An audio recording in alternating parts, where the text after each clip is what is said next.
Hey guys, I'm out here, of course, on the porch this morning, and it is beautiful. It's 60, about 65, 66 degrees here right now, and just gorgeous. And just want to share a little bit out of Romans today, um, Romans 12, where it says, "Don't be conformed to the image of the world, but be transformed by the renewing of your mind." Don't be what the world says you are. Don't be what the world says you're supposed to be. Um, don't conform to the world, but transform yourself, or be transformed rather, by the renewing of your mind. And I was thinking about there's a book by Dr. Gary Chapman called The Five Love Languages. I would encourage everybody to read that if you haven't read it. And the five love languages, see if I can remember them, are acts of service, um, physical touch, words of affirmation, quality time, and man, I can't remember the fifth one. Physical touch, quality time, words of affirmation, acts of service. I can't remember the last one. Dang it. Anyway, but it's apparently not my primary. My primary is words of affirmation, so if somebody tells me something encouraging, it's literally like the sun on my face. But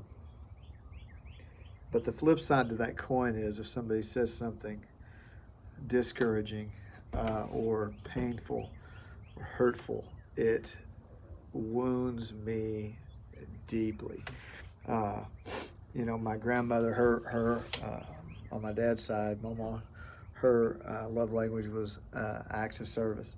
She just cooked for everybody all the time, cleaned for everybody all the time, just did everything all the time. And I remember when I took my ex-wife over for the first time. We were teenagers dating. I said, listen, when we get there, there's going to be something to eat that you would like to eat. Just eat something, because if you don't eat something, my grandmother will take offense to it. So because she's prepared this for everybody, so please just eat something. Okay. We get over there, and of course she doesn't eat a dang thing. Should have been a huge red flag to me.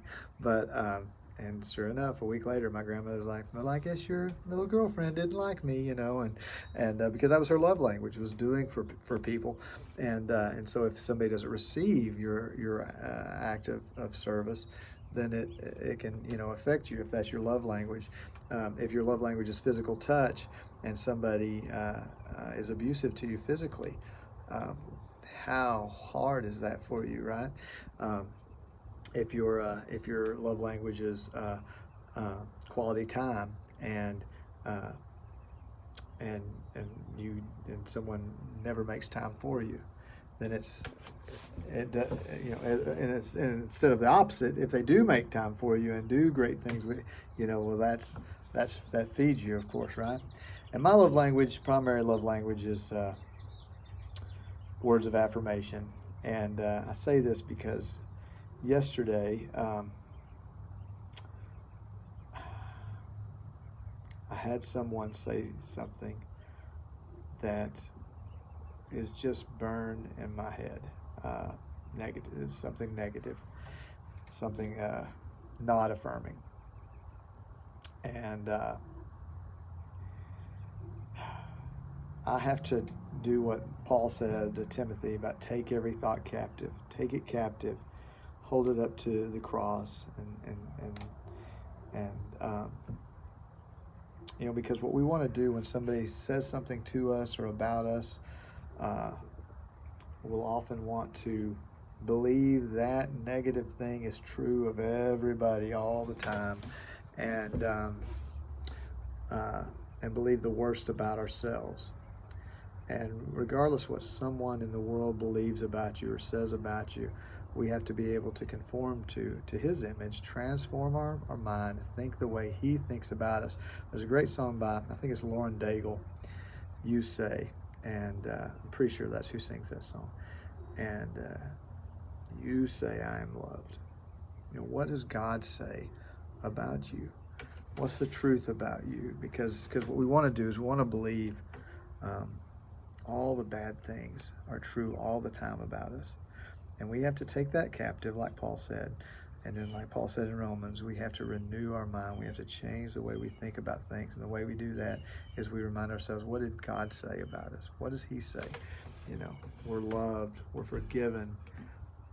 You know, I love these stories where he like with the woman that we talked about a week or so ago about the adulterous woman. He told her, he says, okay, well, go and sin no more. That's over. That's the past. The past is past. So what is the future now? What is the future that God is unfolding for you? And that's scary because we can't see it. He can see it. So how do you need to renew your mind today?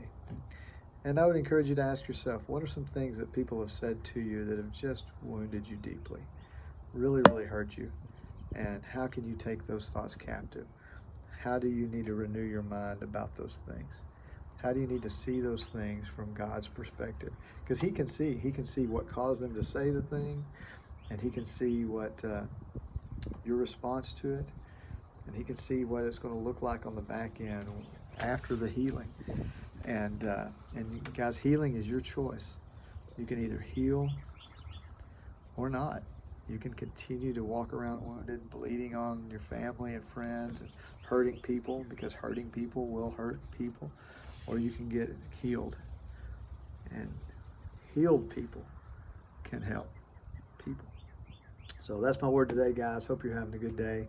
Romans 12, 1 and 2. Anyway, be renewed in your mind. And so hope you guys have a great day. And post your praise on here. I'm going to post the thing we did praises yesterday. I'm so excited about that, man. A lot of people have some great things happening. But post both prayer requests and praises. So I'll see you guys later. Have a great day. It's a beautiful day.